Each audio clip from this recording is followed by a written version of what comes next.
Manisundaram, who was the first Vice Chancellor of Bharat University. So he had the idea that we should have a business school comparable to IIMs in Tamil Nadu, but within the university system. So actually at that time the education minister for Tamil Nadu was Mr. Aranganayakan. So Mr. Kurana, Aranganayakam, C. Subramaniam, all of them sat together in Rajbhavan, and they decided this structure, that it should be an autonomous school within the university system. So autonomy in terms of administration, financials and academics, right? All the three were given. The concept has both its positive as well as negative points. Like positive point is that you get the freedom. The negative point is that you have to survive on your own legs. Nobody is there to support you. So you cannot fall back on the university or the government to support you, suppose you are not doing well. So that was the biggest fire, biggest initiative or biggest motive for us to survive in a very competitive field. And the contributors, important contributors I must mention, the idea was contributed by Mr. Manisundaram and the first director of this institute, Professor P.R. Laria. He is the man who single-handedly took the institute to greater heights.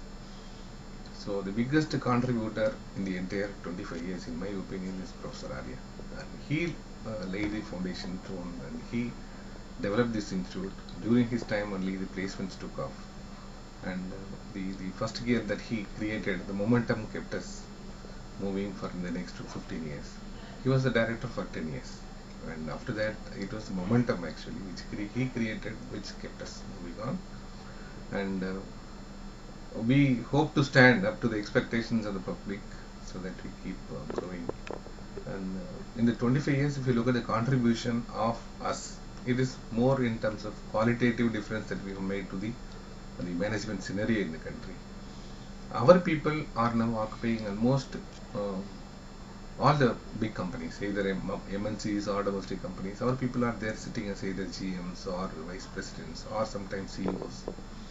So the decision making power, they have come to such an extent. But the important thing I can say about them is that the decisions whatever they take will always be in the benefit of the society. That is how we have trained them, and we are very confident that even if it goes through very difficult times, our people will be able to manage it even during critical times. That is a qualitative difference that we have made to our students, because right from the beginning our culture is belongingness, mutual trust.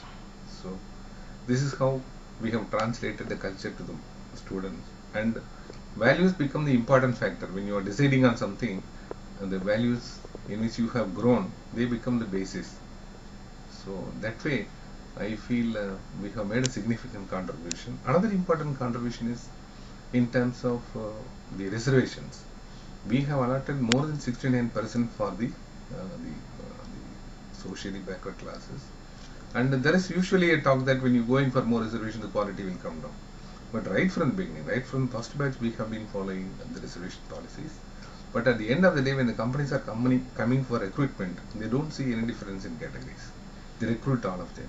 And there is no difference in terms of salaries, there is no difference in terms of positions offered to various categories. So I think that is a significant contribution that we as an institute do to the students. Though it is a very difficult job. You have to take people in different calibers, but you have to bring them at par. So that is the single most challenge for the educational administrator.